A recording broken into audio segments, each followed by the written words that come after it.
Hola, soy Elsa Ruiz y eres bienvenida, bienvenido y bienvenide una semana más a Lost in Transition, mi ventanita aquí en YouTube para hablaros de mis vivencias como persona trans y de temas LGTBIQ+. Si es la primera vez que estás por aquí, pues nada, pilla asiento cómodo y algo fresquito o calentito para beber mientras tanto. Y si eres reincidente, pues exactamente lo mismo, porque la cosa no cambia si eres nuevo o reincidente. Haz lo que quieras. En esta ocasión, el título dice bien claro, se me nota que soy trans, y ante la pregunta quiero contestar con otra pregunta. ¿Es que tendría que notárseme que soy trans? Antes de meternos de lleno en el tema, quiero ilustrar todo esto con un ejemplo que además es una vivencia personal que me ha pasado en varias ocasiones. Es una situación que tiene que ver conmigo y la percepción de mi físico antes de mi transición y después de mi transición. Como bien sabéis, yo todavía no he decidido si hormonarme o no y no me he sometido a ninguna operación que modifique mi cuerpo. Salvo una operación de fimosis hace muchos años, y la única intervención que me estoy haciendo a nivel corporal es hacerme el láser en la cara, porque a mí particularmente me causa bastante disforia mi vello facial. No digo que a todas las personas trans tenga que causarles disforia, ni a todas las mujeres trans, pero en mi caso es así y quiero librarme de él. Antes de empezar mi transición, mucha gente me decía que no tenía suficiente altura para pertenecer al género que se me asignó de nacimiento. Sin embargo, después de empezar mi transición, mucha gente me decía que tenía bastante altura para ser una chica. De una manera parecida, antes de mi transición, la gente me decía que mi físico era bastante enclenque y bastante delgaducho para alguien del género que se me asignó al nacer. Y cuando empecé mi transición, todo el mundo empezó a alabar mi tipazo, mi físico, diciendo que estaba muy delgada y que me quedaba todo bien. A lo que yo he contestado siempre, bueno, es lo que tenemos los percheros, que lo que nos cuelgues ya nos queda. Y por último, antes de mi transición, mucha gente me decía que para pertenecer al género que me habían asignado al nacer, mis pies eran bastante pequeños, porque calzo una 38-39 de talla de calzado aquí en España. Pero después de mi transición me decían que tenía unos pies ideales para mi género. Y es curioso porque mi altura no ha variado desde antes de empezar mi transición a ahora. Mi peso, salvo algunos kilos de diferencia, en definitiva mi fisionomía se ha mantenido bastante estable de antes de mi transición a ahora.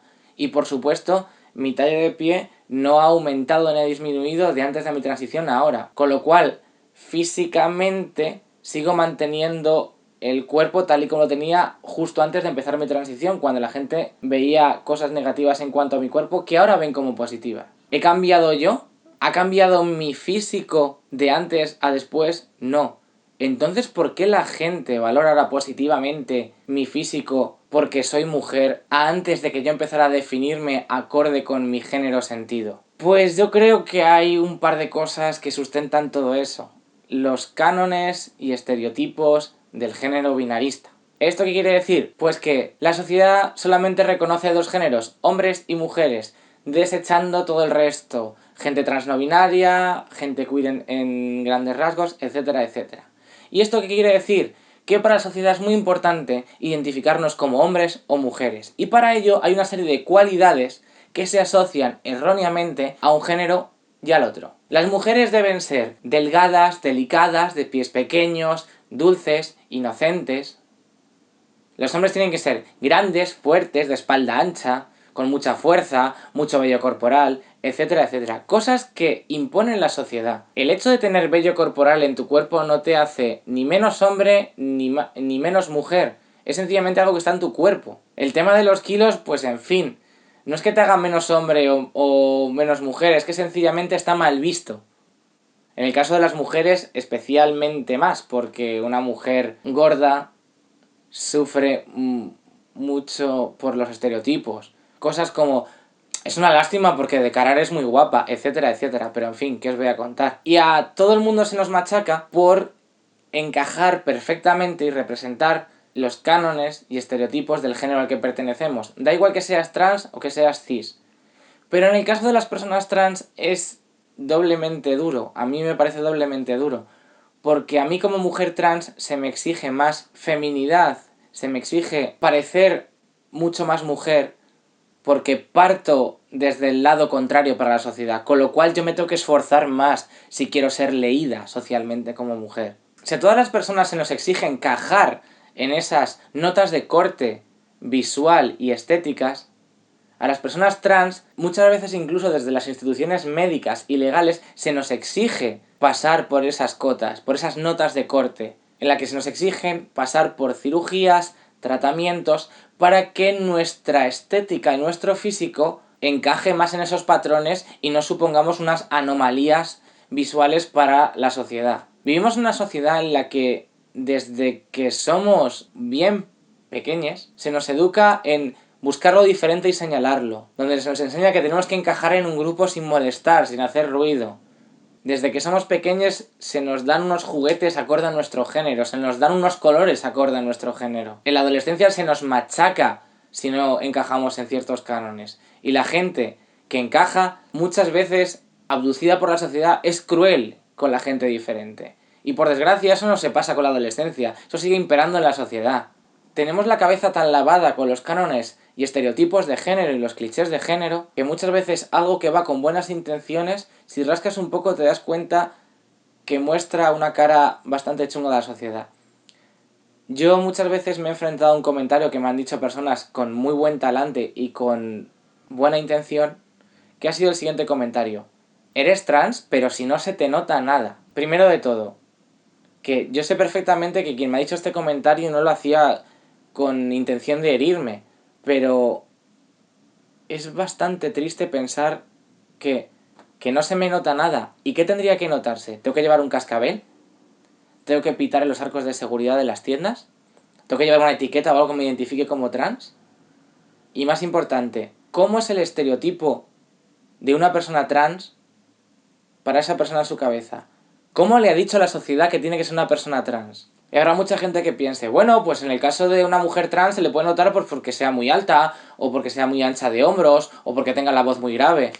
¿Es que acaso no hay mujeres cis, altas, anchas de hombros y con la voz grave? ¿Es que acaso una mujer que haga ejercicio, que sea culturista, es ancha de hombros y por eso es menos mujer? ¿Es que acaso tener voz grave te hace menos mujer? ¿Es que acaso Alaska es menos mujer por el hecho de tener una voz más grave?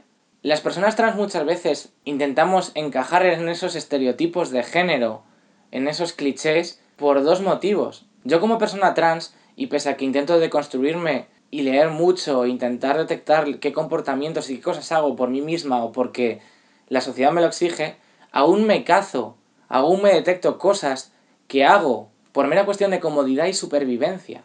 Es muy violento para mí salir a la calle y que alguien se me quede mirando por el hecho de que hay algo en mí que le chirría y que no termina de leerme como mujer. Es algo que, pese a que soy una persona racional y consciente de que debería importarme bien poco la opinión de la gente por la calle, es algo que me genera violencia, que me genera ansiedad y que muchos días me deprime. Hay días que me da igual, pero hay días que me hunde muchísimo. Por mera comodidad para mí misma y para que no me haga daño, ¿qué cantidad de cosas hago por supervivencia? El hecho para mí de, por ejemplo, salir sin maquillar a la calle me cuesta muchísimo.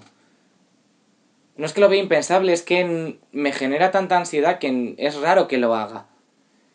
El hecho de depilarme todos los días también es por supervivencia, porque mi vello corporal y facial me genera mucha disforia.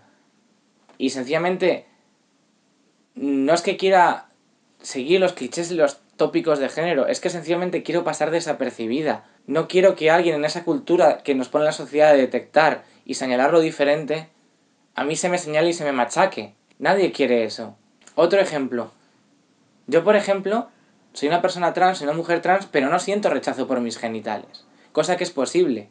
Gente trans que estáis viendo esto, si no sentís disforia por vuestros genitales, eso nos invalida como trans. Seguís siendo trans. Lo que pasa es que mucha gente se piensa que una persona trans quiere modificar sus genitales y ya está. Pero no, hay gente trans que quiere hacerlo y gente que no. Y gente que se lo está pensando. Y no pasa nada. Pero por ejemplo, en mi caso particular, mis genitales no me producen rechazo. Pero es curioso que cuando me pongo faldas ajustadas o algo en el que supuestamente se me vaya a notar el paquete, si me pongo algo de eso, recurro a ponerme varias bragas para ocultarlo o ponerme medias encima para que se oculte mejor. Y es algo que me preguntaron una vez: si no tienes disforia por tus genitales, ¿por qué cuando llevas algo ajustado los ocultas? Y me hizo reflexionar, y fue por comodidad y supervivencia. Comodidad no porque sea cómodo llevarlo así, de hecho es bastante incómodo.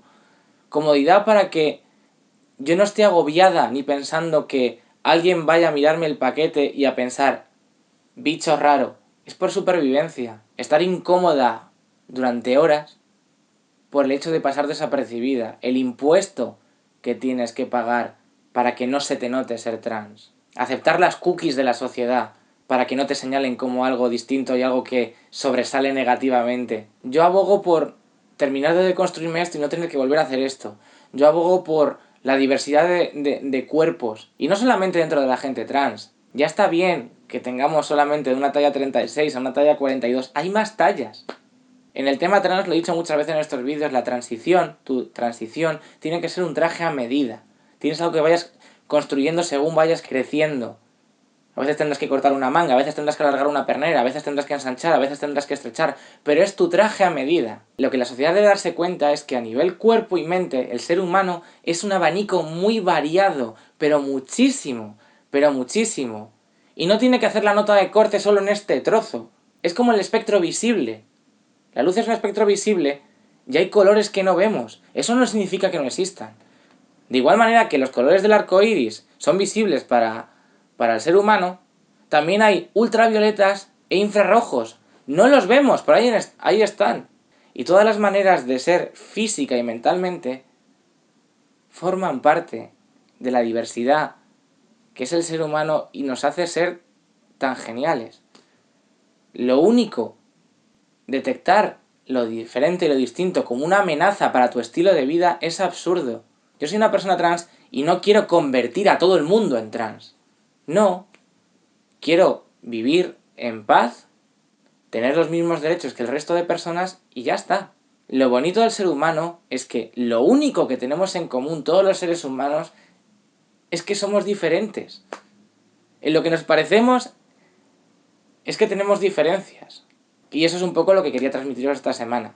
Y deciros a las personas, todas las personas trans y a las personas cis, que seas como seas física y mentalmente, eres una persona perfectamente válida.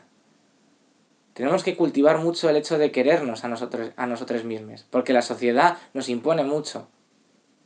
Pero tenemos que tener las herramientas necesarias para querernos a nosotros mismos, porque la única persona con la que vas a compartir el resto de tu vida, y esto lo he dicho ya muchas veces, eres tú mismo.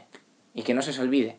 Y esto es un poco de lo que quería hablaros esta semana. Me he puesto un poco intensita en algunos puntos, disculpad. Y bueno, recordaros que mañana, miércoles, habrá nuevo webcómic en mis redes sociales de Los Intransitan, el webcómic, que estará disponible en Facebook, Twitter e Instagram. Y esta semana me gustaría recomendaros un cómic muy chulo que se llama Machistadas, de Rocío Vidal, una ilustradora genial que tengo el gusto de conocer. Y bueno, esto es un cómic muy divertido, con mucho gamberrismo y lleno de muchas verdades, que habla sobre esas pequeñas situaciones machistas en nuestro día a día, esos pequeños micromachismos que son bastante chungos. Y es una recopilación tanto de experiencias personales de la autora como de otras personas. Yo he tenido la suerte de formar parte de este cómic. Rocío tuvo la idea de contactar conmigo y que hablásemos para en unas viñetas recrear una situación que he vivido algunas veces y dibujarme a mí, cosa que me hace mucha ilusión porque hasta ahora la única persona que me había dibujado un cómic había sido yo misma, aunque sé que hay mucha gente que me hace fanart y os lo agradezco un montón y me encanta. Y nada, os animo a que le echéis un vistazo y que lo compréis, que está ya a la venta en librerías. Machistadas de Rocío Vidal, mola un montón. Y por supuesto en la cajita de descripción tenéis el link de venta para que lo podáis adquirir si os apetece. Y bueno, también recordaros que el día 3 y 10 de marzo hay nueva ración de pizza con piña en el Fotomatón Bar, en la Plaza Conde de Toreno número 2, y que por aquí abajo en la cajita de descripción tenéis el link de venta de entradas por si os queréis pasar para echaros unas risas y luego llevaros alguna de las postales que vendo después de mis shows. Y hasta aquí este nuevo vídeo, gracias por dedicarme un poquito de vuestro tiempo y nos vemos la semana que viene. Chao.